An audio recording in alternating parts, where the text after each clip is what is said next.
it's me, Chipmunk. I can't believe I have to make this video, but I'm making it. Now, I normally stay out of politics and everything because there are so many other things I could be doing rather than talking about politics. Because I know both you and me know it is a messy waters out there. Now, as most of you know, many schools nationwide participated in a walkout.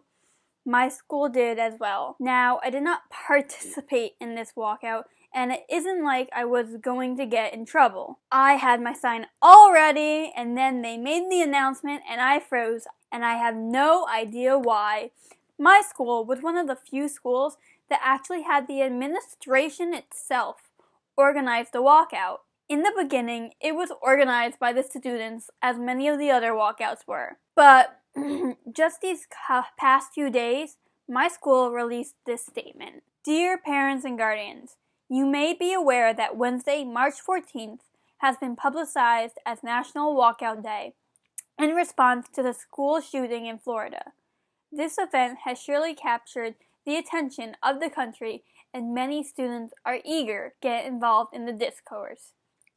Since we all have come back from our February break, I have been in discussion with our student leaders, district leaders, as well as school leaders in nearby districts to help design a plan for this day that is both safe and meaningful. Our students have been instrumental in arranging a 17-minute sit-in in the hallways. Students who do not wish to participate may stay in their otherwise assigned locations, meaning may stay in their classrooms. Teachers and staff will remain positioned in their regularly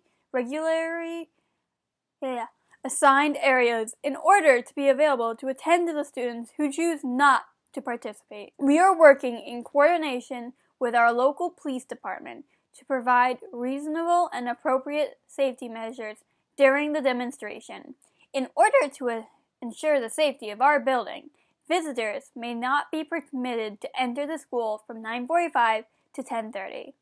We do so much as parents and educators to teach our students about civic engagement, which is why I think it is important to support our students in Wednesday's actions. I fully understand and respect the fact that, like any national issue, there are a wide range of viewpoints surrounding this topic.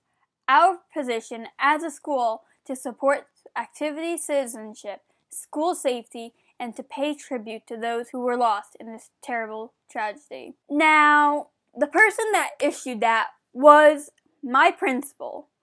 And my principal is new this year. Our most recent principal retired just last year. And I forget how long he was in the school for, but he was in school for a really long time. He looked like a tomato, actually. He is on the student side. My school district is what many people call a rich district. The towns that make it up have great incomes and help make our school district the best it can be. Now, I don't want to say I feel safe in school because I know, just like any other school, anything can happen. But I feel safe in my school, more or less. We have a program with our local police department where we have police officers that walk our hallways during classes and stand in the hallways during classes every 2 to 3 periods. We have security guards that come from all law enforcement backgrounds. Our head of security, I believe, actually was involved, I want to say, with the sheriff's department. I can't think of the word now. But he came from our sheriff's department and now is our head of security. I want to say, I'm not 100% sure. I know he was like from this big law enforcement though. Anyone that visits our school is required to sign in. Even if they have to just walk across the hallway to the main office, we have a person sitting at our desk all day requiring people during school hours to sign in.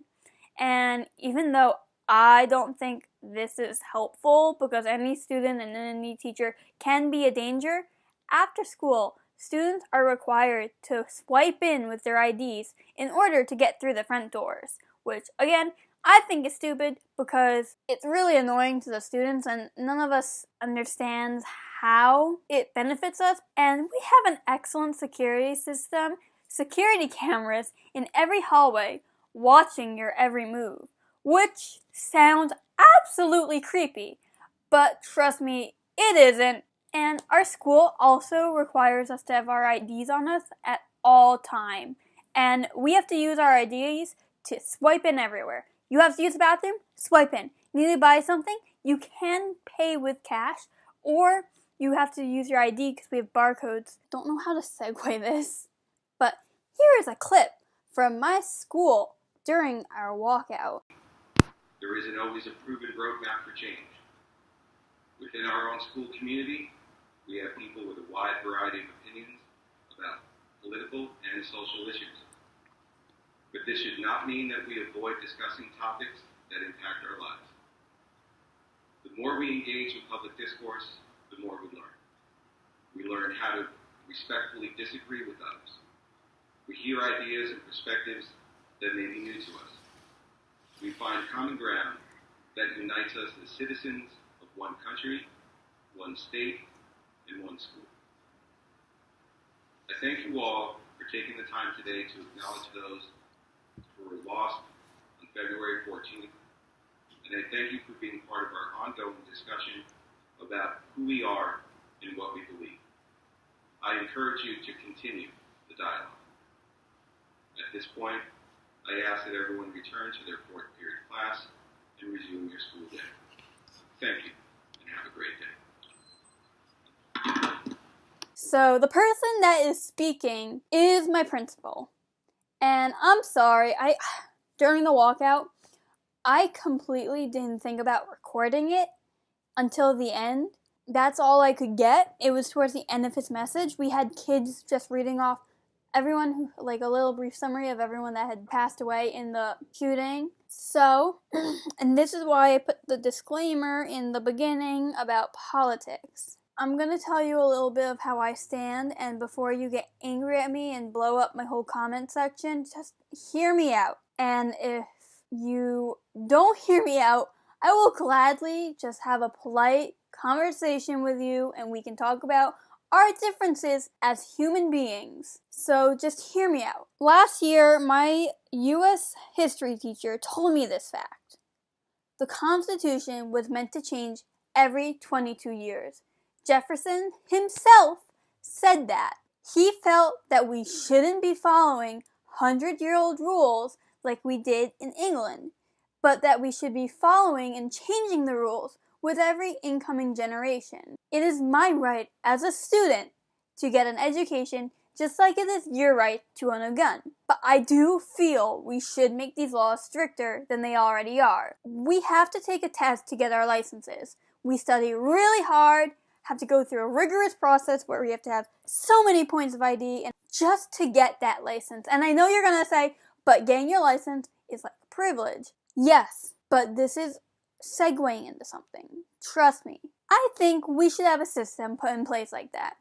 I don't think we should take away guns. I think that in order to obtain a gun, we should make people go through classes in order how to properly use that gun. And if there are classes, I'm sorry, I don't know everything that there is to guns. And then I think people should take a test and get a certain grade like we do to get our permits in order to obtain and gain that gun. I think that there should be more of a rigorous mental health check, and I'm not saying, oh, the people who have anxiety and depression can't own a gun because they might be a health hazard to everyone. I'm saying people who have a known anger management background should not be allowed to obtain a gun.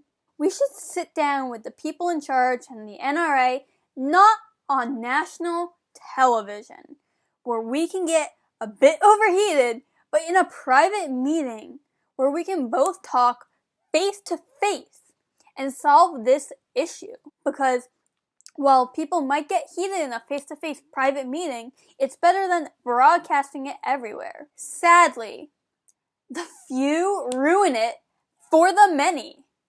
Here is a real-life example that actually happened in my school. In my school, we now have occupancy numbers in our bathrooms. No more than 2 to 3 people in a bathroom at a time.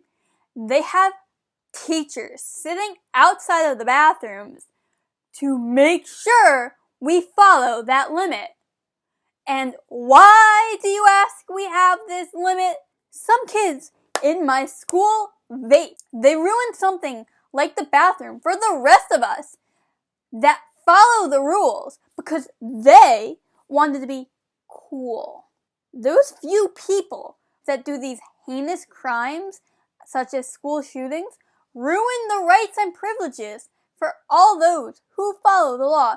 Just like we now have a stupid bathroom occupancy number on our bathrooms because those few students that vape ruin it for all of us that follow the rules. Again, if I have upset you in any way, comment down below or message me on my Twitter, and you and me will have a civil and polite conversation because I really do want to become more educated on this. Comment down below on how you feel. Thank you for listening. Please comment, like, and subscribe. I'm gonna put my school video somewhere in this box about how my school went crazy, which you will understand why I brought up my school in the bathroom thing. And remember, I'm Chipmunk and stay true to who you are.